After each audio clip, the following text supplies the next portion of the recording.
Save your story to your phone. Hi guys, in this video I will show you how to save your story to your phone easily and quick.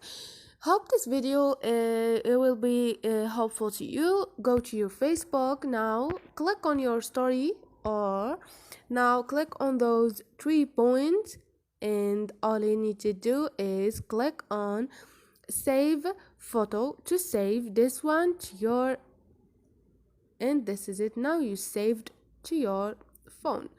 It's so easy and quick. Or if this doesn't work, all you need to do is go to here and click on the setting icon, and you're gonna find here stories. All you need to do is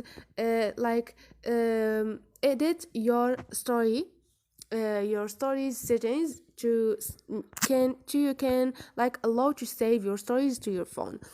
Hope this video was helpful to you. If you like the video, don't forget to subscribe and like.